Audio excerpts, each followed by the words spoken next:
71번 반복 측정 설계에 관한 설명으로 옳지 않은 것은 주어진 내용을 차례차례 읽어가면서 옳지 않은 설명을 찾아보도록 하겠습니다. 1번 피험자 분산이 작아서 처치 효과를 확인하기 쉽다. 옳습니다. 2번 동일한 피험자가 여러 수준의 처치를 받게 된다. 옳습니다. 3번 집단 간 설계보다 더 많은 수의 피험자를 필요로 한다. 이 설명이 옳지 않네요. 반복 측정 설계는요, 동일한 피험자에게 여러 번의 처치를 반복하여 측정하는 방법이죠. 동일한 피험자가 각 처치를 모두 경험하기 때문에 피험자의 수가 상대적으로 적습니다. 즉 집단 간 설계에 비해 더 적은 수의 피험자를 필요로 합니다. 따라서 3번이 옳지 않아 답이 되겠네요. 4번 측정 시점과 처치 수준의 상호작용 효과를 확인한다. 옳습니다. 5번 이올 효과와 처치 효과를 구분하기 어렵다. 옳습니다. 따라서 71번의 답은 3번이네요. 반복 측정 설계는요, 동일한 피험자가 여러 수준의 처치를 받는 설계로 측정 시점과 처치 수준의 상호작용을 확인할 수 있고, 피험자 분산이 작아서 처치 효과를 확인하기 용이하고, 다만 반복 측정으로 인한 이올 효과와 처치 효과를 구분하기가 어려운 단점이 있죠. 그리고 동일한 피험자가 각 처치를 모두 경험하기 때문에 피험자의 수가 상대적으로 적습니다. 답은 3번입니다. 72번 다음에서 설명하는 질적 연구 방법은 사람들의 경험에 대한 설명이나 묘사된 이야기가 중심이 된다. 등장인물, 문제 해결 등 문헌적 요소를 포함한 이야기로 재진술한다. 답은 어떤 거죠? 그렇습니다. 내러티브의 연구입니다. 주어진 설명에서 우리가 눈여겨봐야 되는 단어는 그렇습니다. 이야기입니다. 이야기는 내러티브 연구입니다.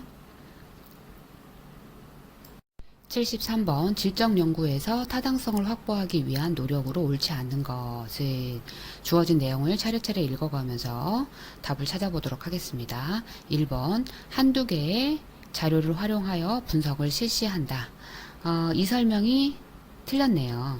한두 개의 자료를 활용하여 분석을 실시하는 것은요, 질적 연구에서 타당성을 확보하기 위한 노력으로 옳지 않죠. 질적 연구에서는 포화라는 개념이 있습니다. 이 포화라는 개념은 연구의 타당성을 확보하는 데 중요한 역할을 하죠. 이때 포화라는 것은 연구자가 추가적인 데이터를 수집해도 더 이상 새로운 정보나 주제가 나타나지 않는 상태를 의미하죠. 즉 데이터가 충분히 수집되고 분석되어서 더 이상 새로운 통찰이나 변수가 나타나지 않는 지점에 도달했을 때 연구자는 데이터 수집을 중단할 수 있습니다.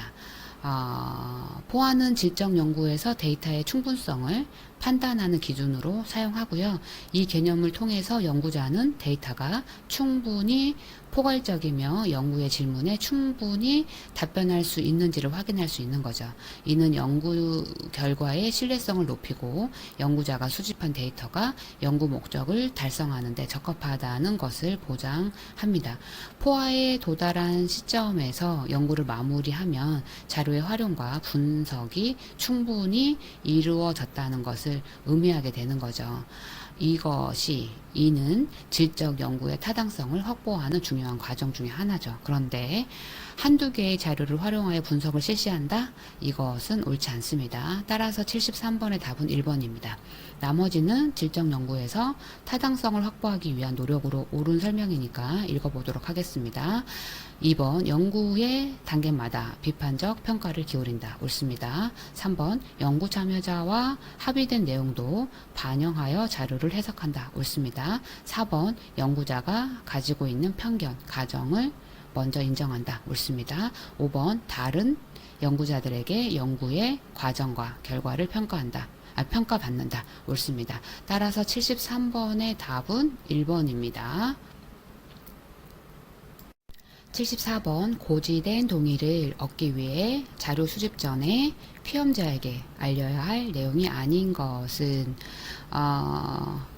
연구자는 실험을 시작하기 전에 피험자에게 연구의 목적, 절차, 데이터 수집 방법, 연구 참여로 인한 이익과 불이익, 연구 중도 철회 시 권리와 결과, 연구 결과의 사용 방법 등을 자세히 설명하고 동의를 받아야 되죠. 주어진 선택지들을 보면서 자료 수집 전에 피험자에게 알려야 할 내용이 아닌 것을 골라보도록 하겠습니다. 1번 연구기간과 연구 절차 옳습니다. 2번 녹화 자료의 수집과 보관 방법 옳습니다. 3번 연구에 참여로 인한 이익과 불이익 옳습니다. 4번 속인 기법의 불가피성과 사후 해명 이것이 옳지 않네요. 이것은요 피험자에게 실험 후에 알려야 되는 거죠. 즉 실험에서 속임 기법을 사용한 경우 연구자는 피험자에게 실험 후에 속임수에 대해 설명하고 자료 철회 기회를 제공해야 합니다. 이 과정은 연구 시작 전에 피험자에게 알려야 할 내용이 아니어서 단지 자료 수집이 완료되기 전까지만 이루어지면 되는 거라서 74번의 답이 되겠습니다. 나머지 5번 중도 철회의 권리와 결과는 자료 수집 전에 피험자에게 알려야 할 내용으로 맞기에 74번의 답은 4번이 되겠습니다. 75번 연구 결과를 보고할 때 표절을 막는 방법으로 옳지 않는 것은 주어진 내용을 차례차례 읽어가면서 연구 결과를 보고할 때 표절을 막는 방법으로 옳지 않는 것을 찾아보도록 하겠습니다.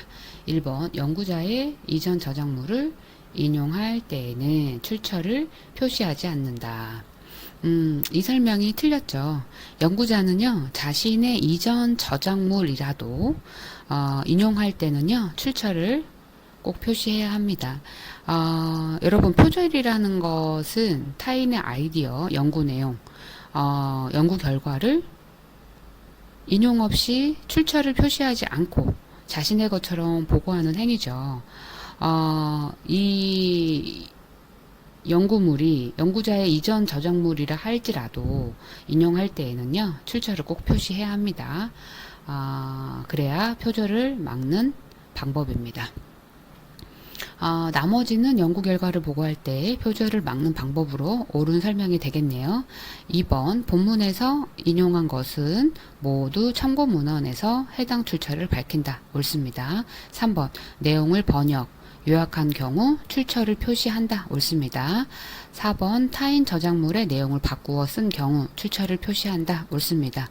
5번 1차 문헌을 확인하였으나 인용하지 않고 2차 문헌의 내용을 인용하면 1, 2차 문헌의 출처를 모두 표시한다.